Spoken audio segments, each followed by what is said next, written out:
À l'occasion d'une escapade en Bresse, nous avons visité le village médiéval de Pérouges, le château de Fléchères aux magnifiques fresques, sommes retournés voir les feux mêlés de l'art gothique et de la Renaissance au monastère royal de Brou, sans oublier un passage par la Dombes.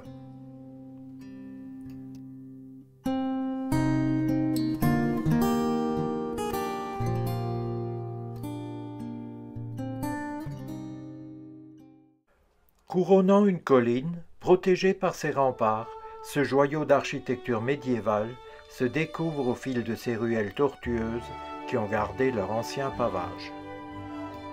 Cette église fortifiée, avec créneaux et meurtrières, a été édifiée au XVe siècle.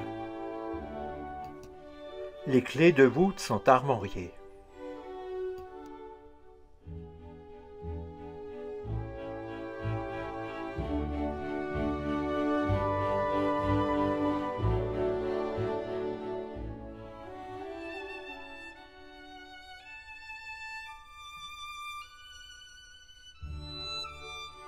L'entrée principale de Pérouges défendue par l'église forteresse.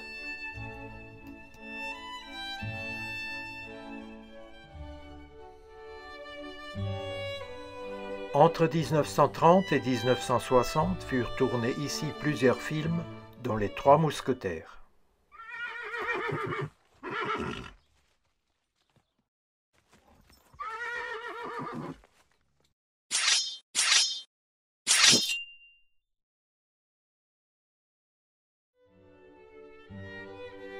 Ici bouchers, vanniers, drapiers, armuriers et apothicaires tenaient boutique.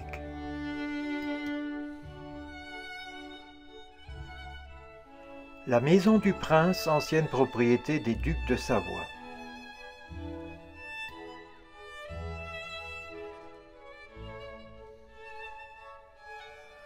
L'hostellerie avec sa façade à pans de bois du XIIIe siècle, l'autre est en Renaissance.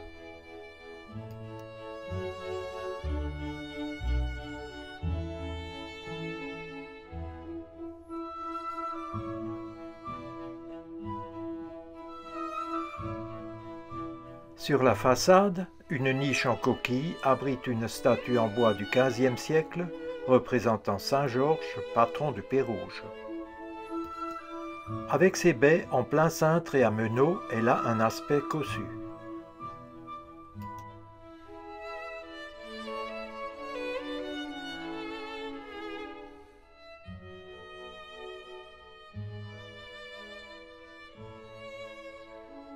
L'une des plus belles demeures avec ses étages à encorbellement.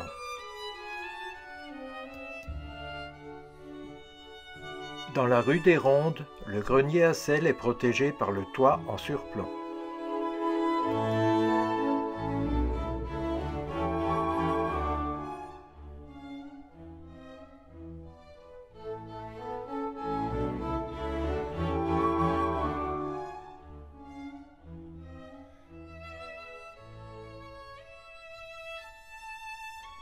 Nous avons trouvé bonne pitance à l'auberge du Coq.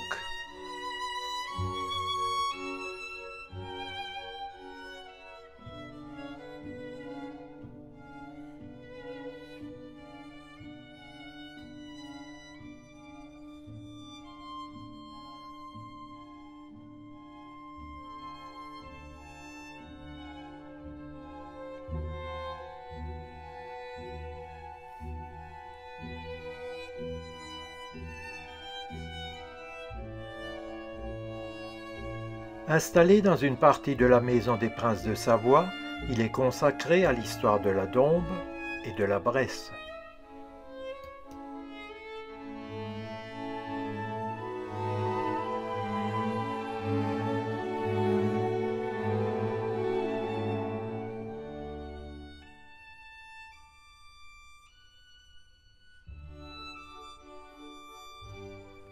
Atelier de tisserand reconstitué.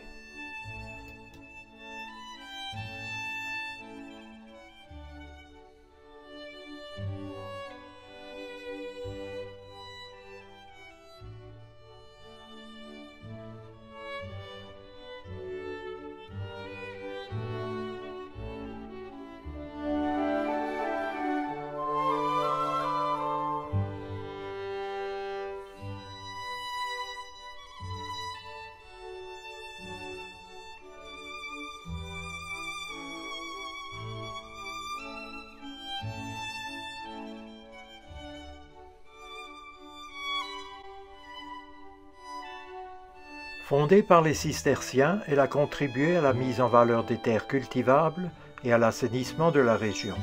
Sa participation héroïque à la résistance a valu à l'abbaye d'être décorée de la Légion d'honneur.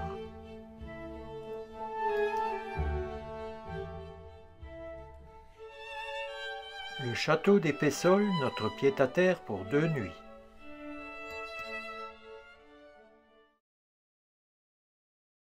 En ce second jour, nous voici devant le château de Fléchères, élevé de 1606 à 1625. Entouré de douves, il s'érige sur une ancienne place forte qui contrôlait un gué sur la Saône. Il s'agit d'un exemple rare de château construit autour d'un temple protestant. Les appartements privés sont limités aux ailes, d'ailleurs surbaissées, tandis que le corps central, en son dernier étage, était consacré au temple.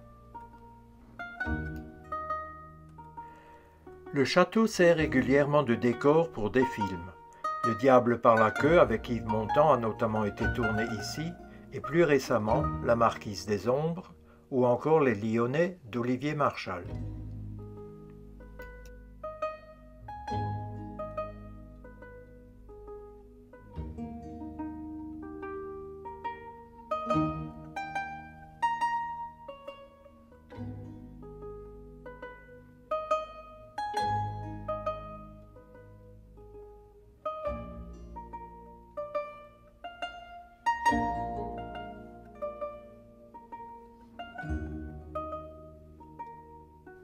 Cuisine voûtée en demi-sous-sol.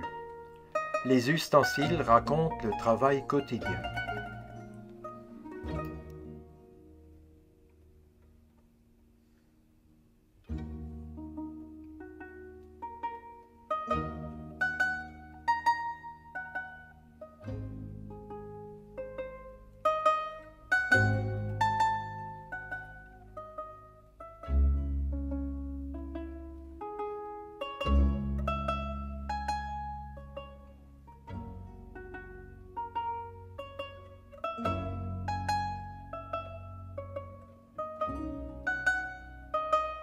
La chambre de parade.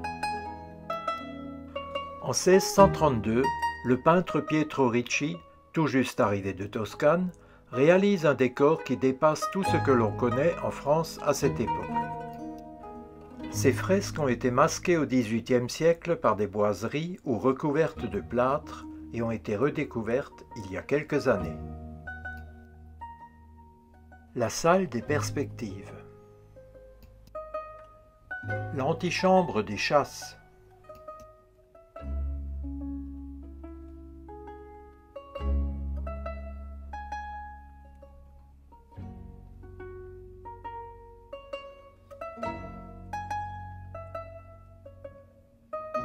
La chambre des vertus.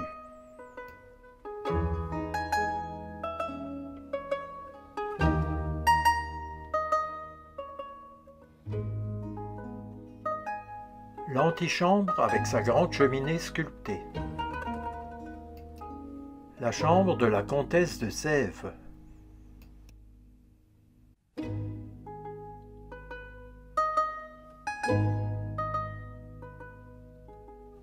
Le parquet de l'appartement du XVIIIe siècle qui avait disparu dans les années 70 a été retrouvé.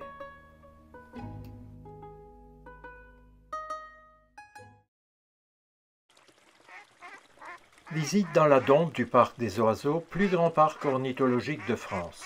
Un violent orage va nous chasser de là rapidement.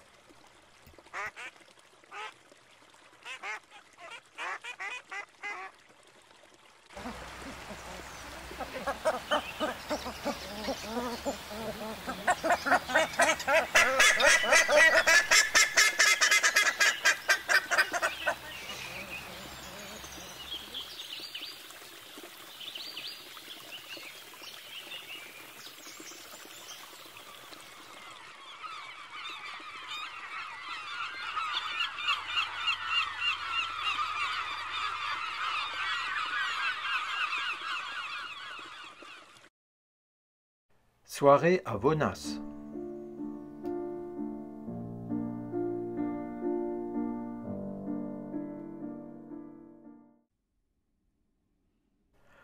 En ce troisième matin d'escapade, nous voici devant le monastère royal de Brou, déjà visité il y a quelques années.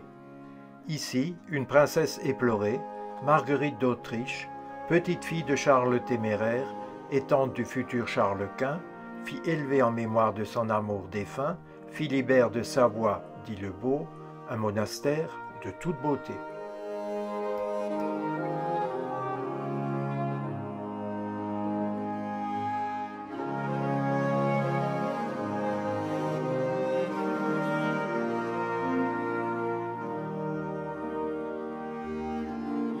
Le jubé d'une intense richesse ornementale, telle une dentelle de pierre.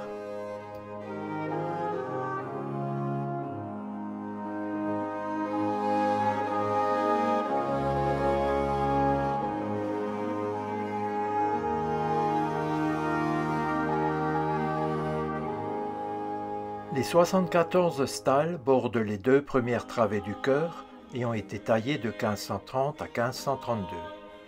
Les sièges, dossiers et dais présentent un luxe de détails ornementaux et de statuettes qui en font un des chefs-d'œuvre du genre.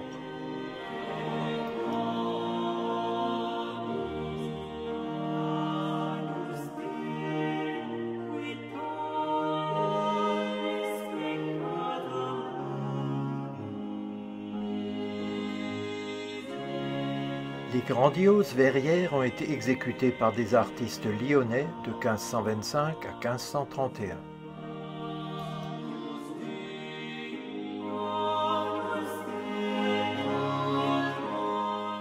Le tombeau de Marguerite de Bourbon est creusé en enfeu dans le mur sud et entouré d'un riche décor. Le tombeau de Philibert le Beau, emporté par un refroidissement attrapé à la chasse, occupe le milieu du chœur et présente la particularité de la double représentation du défunt, vif sur le dessus, mort pour le dessous.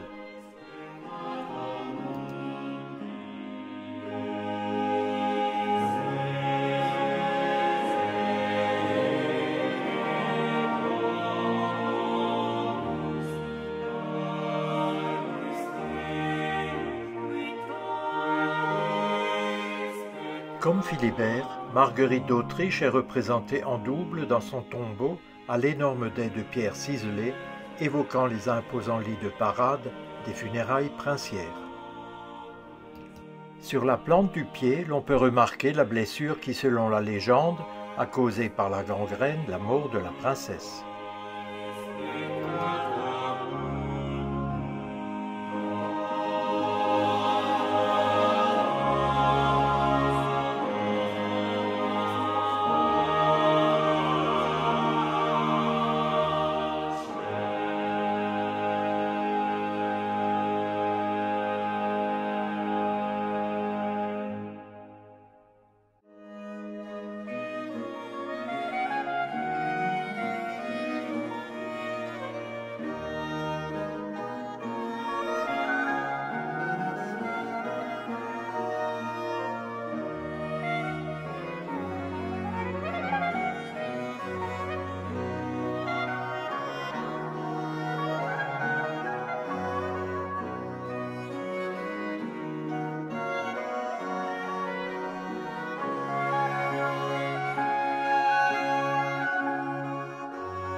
Sarcophage gallo-romain.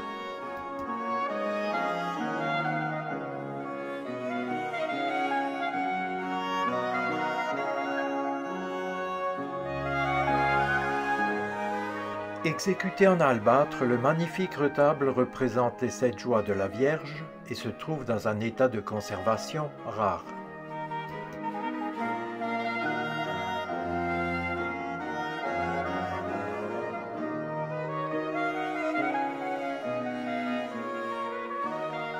Dans les niches, des scènes telles l'Annonciation, la Visitation, la Nativité et l'Adoration des Mages.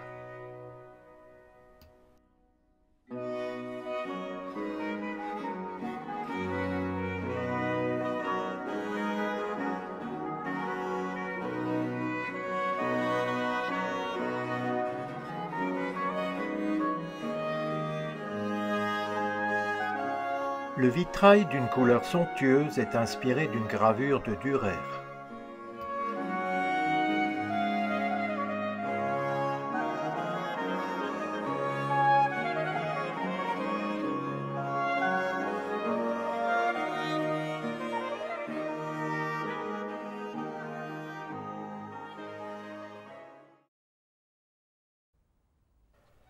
Le musée est installé dans les bâtiments du monastère qui s'organisent autour de 3 cloîtres à étages.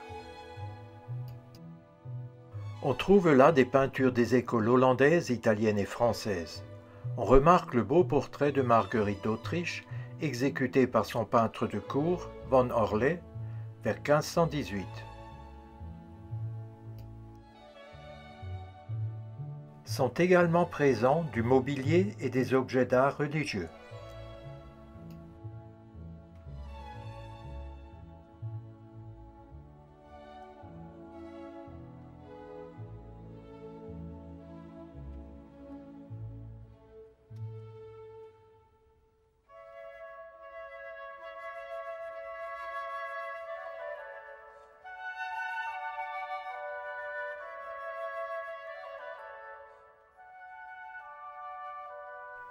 Une cellule de moine.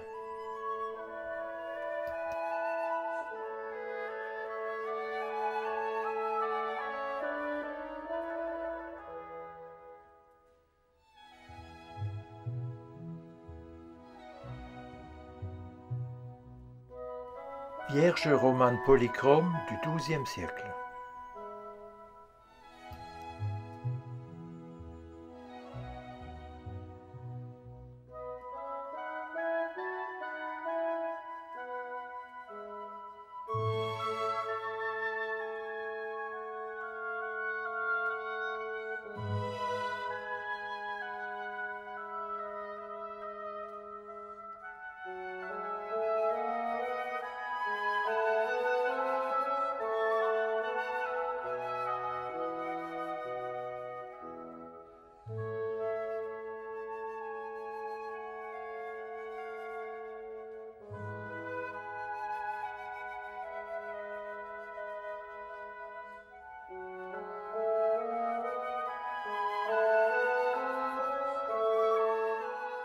C'est ici que s'achève notre escapade.